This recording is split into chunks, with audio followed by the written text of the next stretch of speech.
السلام علیکم ورحمۃ اللہ وبرکاتہ۔ دوستوں، میں نفیس اکبر قاسمی۔ کیا جوتا یا چپل پہن کر نماز پڑھنے سے نماز ہو جائے گی؟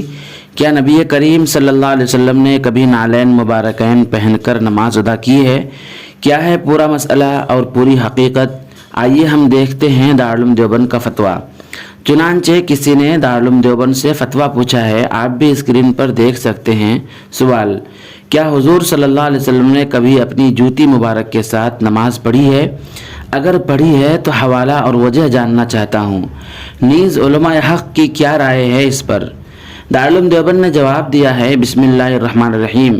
جی ہاں، حضرت اقدس نبی کریم صلی اللہ علیہ وسلم نے نعلین مبارکین میں نماز پڑھی ہے، جیسا کہ صحیحین میں حضرت انس رضی اللہ تعالیٰ عنہ سے روایت کیا گیا ہے۔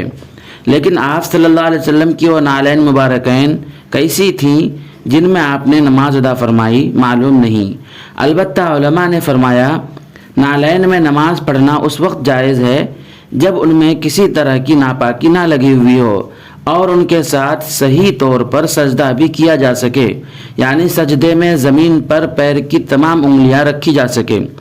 اس سے معلوم ہوا کہ نعلین سے مراد جوتے نہیں ہیں جو انگوٹھا اور انگلیوں کی طرف سے بند ہوتے ہیں، بلکہ وہ نعلین مراد ہیں جو انگوٹھا اور انگلیوں کی طرف سے کھلی ہوئی ہوتی ہیں۔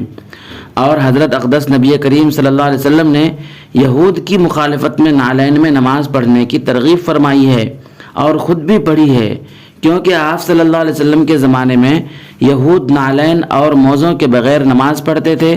اس لیے علماء نے فرمایا یہ عمل محض مستحب ہے، سنت نہیں ہے، کیونکہ نعلین میں نماز پڑھنا کسی درجے میں مقصود بالذات نہیں ہے۔ اور حافظ ابن دقیق العید نے تو فرمایا کہ مستحب بھی نہیں ہے، محض رخصت ہے۔ اور مختلف علماء کی مختلف رائے ہیں۔ اللہ تعالیٰ سے دعا ہے کہ رب العزت ہمیں حضور صلی اللہ علیہ وسلم کی سنتوں کے مطابق زندگی گزارنے کی توفیق عطا فرمائے۔ ویڈیو کے سلسلے میں آپ کی کیا رائے ہے، ہمیں کمنٹ کر کے ضرور بتلائیں۔ پھر ملتے ہیں کسی نئی ویڈیو کے ساتھ۔ السلام علیکم ورحمۃ اللہ وبرکاتہ۔